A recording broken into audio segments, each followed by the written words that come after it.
America और Iran, ये दोनों हम जब भी आमने सामने आते हैं तो पूरी दुनिया की धड़कनें तेज हो जाती हैं। लेकिन क्या आपने कभी सोचा है कि जहां मासूमों की जानें जाती हैं, वहीं कुछ देशों की तिजोरियां भरती हैं। कोई तेल से पैसा बना रहा है तो कोई हथियार बेचकर अपनी गिरती हुई अर्थव्यवस्था को सहारा दे रहा है। आज हम जंग के उस बिजनेस की बात करेंगे जिसे सुर्खियां अक्सर छिपा लेती हैं। आखिर इस आग में किसकी रोटियां सिक रही हैं? चलिए परत दर परत इस खेल को समझते हैं। नमस्कार, मैं हूं राधा प्रिया और आप देख रहे हैं भारत एक्सप्रेस। आज हम बात कर रहे हैं उस तनाव की जिसने पूरी दुनिया के किचन से लेकर कूटनीति तक सब कुछ हिला कर रख दिया है। अमेरिका और ईरान की जंग सिर्फ दो देशों की लड़ाई नहीं है, बल्कि ये तेल, हथियार और वर्चस्व की एक ऐसा ग्लोबल मार्केट है जहां हर खिलाड़ी अपना फायदा ढूंढ रहा है। जहां रूस और चीन जैसे देश अपनी चालें चल रहे हैं, वहीं डिफेंस कंपनियां अरबों के ऑर्डर बुक कर रही है। आज के इस विशेष वीडियो में हम समझेंगे कि आखिर इस विनाशकारी युद्ध में किसका खजाना भर रहा है और मानवता को इसकी कितनी भारी कीमत चुकानी पड़ रही है। ईरान दुनिया के उन चुनिंदा देशों में से है जो तेल की चाबी अपने पास रखते हैं। जैसे ही फारस की खाड़ी में बारूद की गंध आती है, अंतर्राष्ट्रीय बाजार में कच्चे तेल की कीमतें आसमान छूने लगती हैं। अब यहाँ एक कड़वा सच भी है, तेल जितना महंगा होगा, तेल बेचने वाले देशों का उतना ही मुनाफा ज्यादा होगा।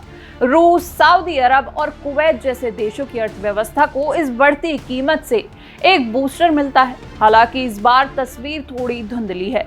रिफाइनरीज पर हुए हमलों ने निर्यातकों को भी डरा दिया है। इस जंग में रूस एक मंझे हुए खिलाड़ी की तरह व्यवहार करता है। जब अमेरिका ईरान के साथ उलझता है तो उसका ध्यान यूक्रेन और यूरोप से हट जाता है। रूस को अपनी मनमानी करने की छूट मिल जाती है, वहीं चीन देखो और इंतजार करो की नीति पर है। एक तरफ अमेरिका के संसाधन युद्ध में खर्च होकर उसे कमजोर कर रहे हैं, तो दूसरी तरफ प्रतिबंधों के कारण ईरान अपना तेल चीन को कौड़ियों के दाम पर बेच रहा है।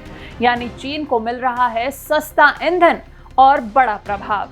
युद्ध का सबसे बड़ा बेनिफिशियरी कोई देश नहीं, बल्कि हथियार बनाने वाली कंपनियां हैं।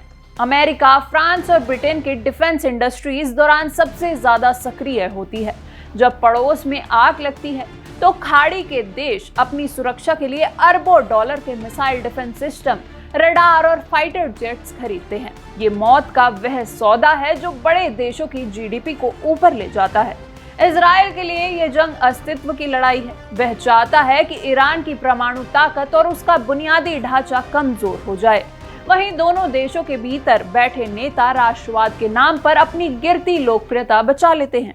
ईरान में जो लोग कुछ महीने पहले सत्ता के खिलाफ सड़कों पर थे, आज जंग के डर और नए सुप्रीम लीडर के नाम पर खामोश करा दिए गए हैं। लेकिन इन सबके बीच आम आदमी का क्या? युद्ध में बम किसी का फायदा देखकर नहीं गिरता। तेल महंगा होने से भारत जैसे विकासशील देशों में महंगाई बढ़ती है।